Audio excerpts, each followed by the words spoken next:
Hey folks, Jimmy here, aka Palette of the Dead. Welcome back to the channel and welcome to the latest issue and the final issue of Warhammer 40k Combat Patrol magazine. Now, as per usual with all these videos, if you like them, obviously give it the thumbs up. If you haven't already, why not hit that subscribe button? And last but not least, drop a comment down below.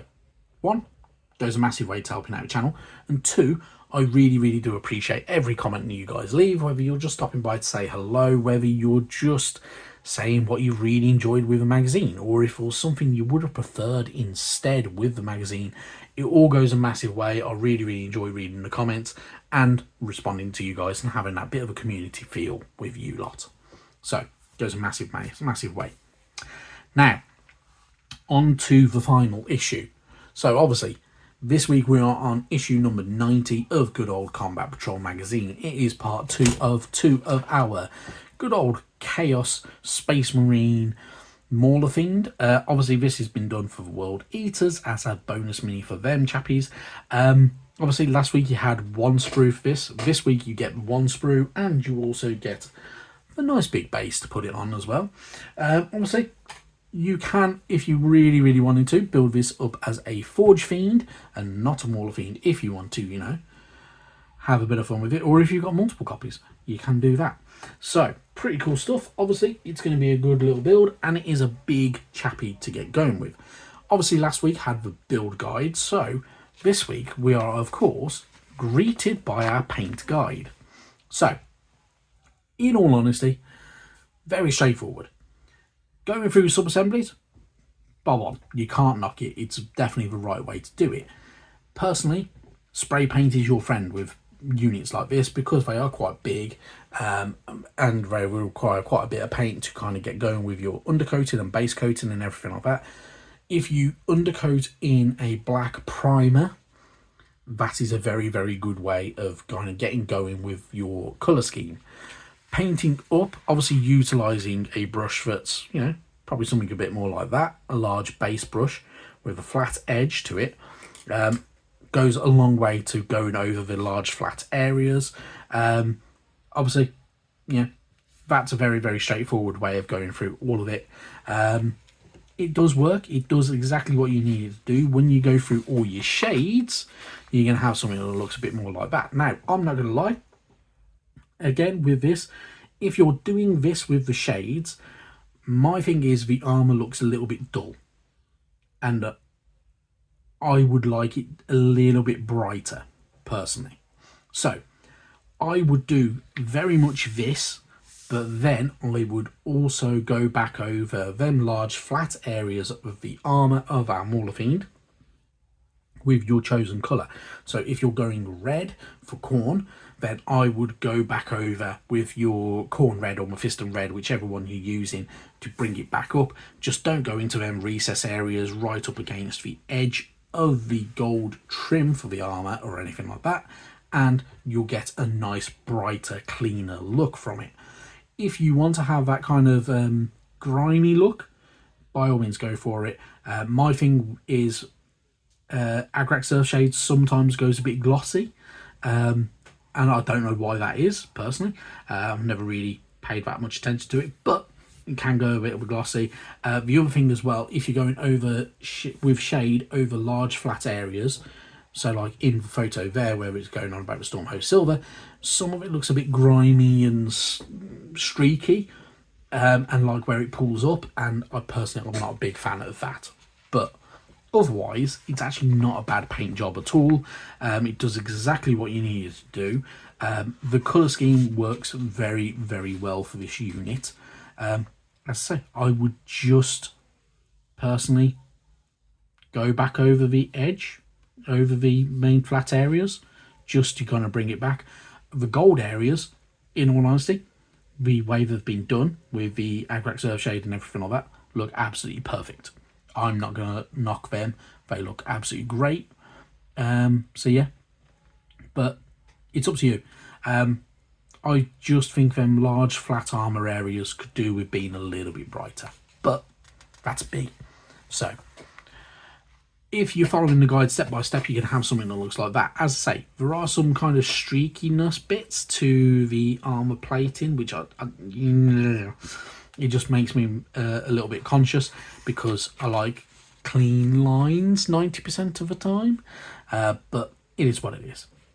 Anywho, we're going to move on. We're going to get a little bit of lore and a bit of a catch up on super heavy vehicles. So super heavy vehicles are really, really good for 41st millennium. So whether you're relying good old on these, obviously they will eschew agility and stealth for resilience and firepower. Many of the armies that fight in the far future rely on such vehicles to face their enemies in some of the most dangerous places in the whole galaxy. Whether you're using the Astra Militarum Bane Blade, for instance, which is a super heavy tank, which is really, really cool. Pretty expensive, but really, really cool. And a really cool tank. Obviously, there are other big vehicles within there as well. So you've got some for pretty much nearly every faction. But some of them are very, very expensive. If you really, really, really fancy it and you have a lot of money to your name, I don't know, maybe you're a millionaire and you watch this channel, or, you know, got more money than sometimes sense, or you feel really, really adventurous anyway, you can buy some of the expert kits, which are resin, which are huge, very, very expensive, and they used to be the Forge World exclusives and everything like that. Now they are essentially still Forge World, but they're merged in with good old GW on their website, which includes some really, really cool big tanks, big ships, everything. So really, really good stuff there, and they are pretty cool. You also, on the other side, if you don't like that type of thing and you want something a little bit, you know, nuts, for good old the orcs, there are stompers, which are big, big, big kits, which are pretty cool and pretty interesting, and a little bit like the killer cans, but only big, massive walking battle stations and war machines, which are being cobbled together through, you know, some of the bits and pieces that have been looted off of the machines and everything like that, and slammed together, bolted together by some of the looniest mechs in the galaxy. And if you want something a little bit more refined for the good old forces of the Imperium, whether you're going for, I don't know, Space Marines or anything like that, you can always go for the good old Imperial Knights, which are pretty cool. They have bearing ancient heraldic devices to their storied history. They are huge, humongous. They have big, big weapons on them. But if you want chaos, there are chaos versions of them as well. So you have some variety in what you can get your hands on, which is pretty cool. Moving on from there, we get a bit more information about the World Eaters and a bit more of their lore. So, those who rise to positions of power in the World Eaters do so through might alone. For what else could license a follower of Khorne for leadership other than their skill as ferocious fighters? Once elevated, they enforce their will on those who are beneath them, not shrinking from violence should it be necessary to impose control.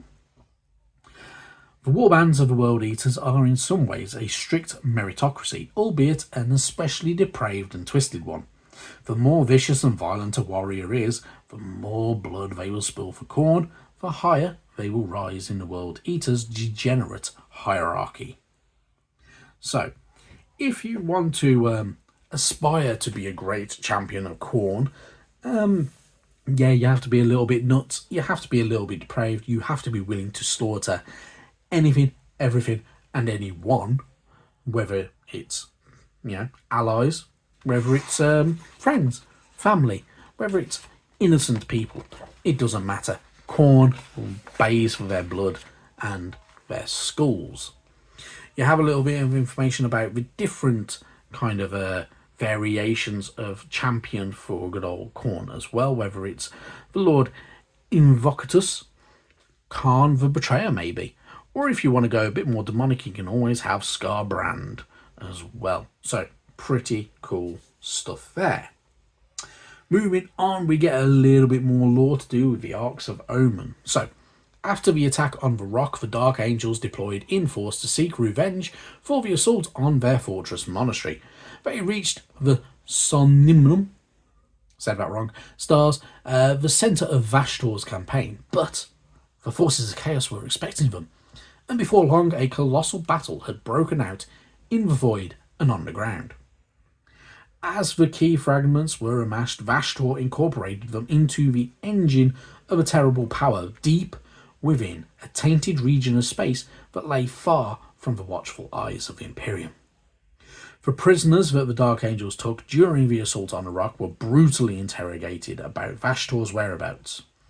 On finding out the demonic demigod's location, Supreme Grandmaster Azrael, led a huge fleet to the Indolratos system among the Sonimnum stars for a final confrontation. You get a little bit more information on the other side as well, including the Dark Angels, who recognise Wormwood as a blasphemous reconstruction of their ancient homeworld, Caliban, and they obviously were enraged by this, and they had a nice bit of fun and battle against good old Vashtor's fleet, and even his other aspects. Commander Dante of the Blood Angels also came along and joined the battle as well. So the Blood Angels' assault on the planet to reinforce the Dark Angels had a bit of fun with it as well and enjoyed that. But as they were fighting, good old Vashtor had done a runner, but Angron, the demon primarch of the World Eaters, was there. Dante stood in his path to oppose him. Valiant and mighty as he was, Dante was no match for the Red Angel. Though he fought bravely, the chapter master was struck down before the Red Angel. All appeared lost until, at the very last moment, a mysterious figure emerged from the mist to challenge Angron. Carrying on with that lore, as Dante lay broken on the ground, a new champion strode forth to challenge Angron. It was Lion L. Johnson, Primarch of the Dark Angels, and who had long slept in stasis on the Rock, now awakened in the time of his chapter's direst needs. Disgusted by his brother Angron's mutated form, Lion fought against him while the maelstrom of battle raged all around. Realising the might of his enemy, L. Johnson summoned every last ounce of skill and strength, alert to the great danger he was in. Angron, meanwhile, felt only the pounding of the butcher's nails in his skull driving him to ever greater violence. Though it is possible that he would recognise the Lion as his brother, he was so entirely given to rage that it mattered not who was before him, and only concerned himself with their death. And the Lion represented nothing more than another head to be taken and more blood to be spilled for khorne. So, two good old Primarchs, one for Chaos, one for the Imperium, fighting head to head in a pretty cool battle, and you get a little bit of information more about there on the other side as well. You get a nice little bit of artwork for Lionel Johnson as well, who is a really, really cool mini, and definitely one, if you want to go Dark Angels, that you should definitely get your hands on. And obviously, amid the carnage, the Imperial forces fled the planet, fighting their way to extraction points across its surface, and Vashtor descended to the centre of the planet and finally assembled the key fragments of the key. His prize, now complete, as his ship's energy readings spiked, Abaddon too began to withdraw from a space around the planet, even though he was triumphant, and the ruse had worked and the Dark Angels had brought the final key fragment to Vashtor. So, a little bit of nice background information on how treacherous the Chaos Space Marines can be and everything like that. Be really, really good reading. Obviously, if you're playing the game, obviously as well, we get our last scenario. Scenario 54, Hunting Ground. With this one, I'm not going to lie, this one's pretty cool. You get to utilise your Mauler Fiend and 10 Jackals. And you get to go up against the Tyranids in the shape of a Winged Tyranid Prime, 3 Von Ryan's Leapers, a unit of 10 Termagants, and another unit of 10 Termagants. It's going to be a fun one. Obviously, the Mauler Fiend has some pretty strong wounds, has some pretty strong attacks, and can be a bit of a challenge for anything, especially for things like the Tyranids. But Termagants are a bit squishy. So, yeah, you get to have a bit of fun with this one. So, it should be really good fun, though. Moving on from there, if you want to utilise your Mauler Fiend in other scenarios, you can do. Obviously, you will be changing certain things out, though. So, if you're going up against any of the other combat patrols and you want to use a Mauler Fiend, you need to remove your 20 Khorne Berserkers from the battlefield and put your Mauler Fiend on it in their place. Obviously, there is a huge points difference between Berserkers and a Mauler Fiend that you need to be kind of considering. So if you're going to be building up a bigger army or anything like that, your Mauler Fiend, by all means, you can utilize it, but I would kind of make sure that you're building a very well balanced army behind it as well to kind of keep you going. And yeah, you get to have a little bit of fun with it. So pretty cool stuff, really enjoyable. And obviously that is our last scenario. So next week is non-existent. Obviously, this being issue number 90, there are no more issues of Good Old Combat Patrol magazine to be had. Obviously, we have a new edition of Warhammer 40k coming up in the near future. There's no specific release date for it yet, but it's definitely getting close. Obviously, there should be some really good stuff with that. Whether we will see another Warhammer 40k magazine, I do not know. There will be changes to combat patrols. There will be changes to the fast play aspects, big armies, everything. There's new orcs, there's new Space Marine minis, there's more bits and pieces still to come. There are more, obviously there will be new and unannounced things that will arrive at some point as well. So we have lots to look forward to with a new edition, no matter what. Hopefully, well, maybe there might be another magazine. We'll see. Personally, if there is another magazine, I'm hoping we go Space Marines, Orcs, and maybe we bring in a couple of other things. Maybe the Tau, because we haven't had them with any of these magazines. And I would even say, because the new box set is kind of, the idea behind it is very kind of linked to the Blood Angels, then maybe Dark Angels minis to accompany them. Could be really good fun. But otherwise, it'd be nice to see Tau in there and another Xenos army maybe to go alongside it just for a bit of fun.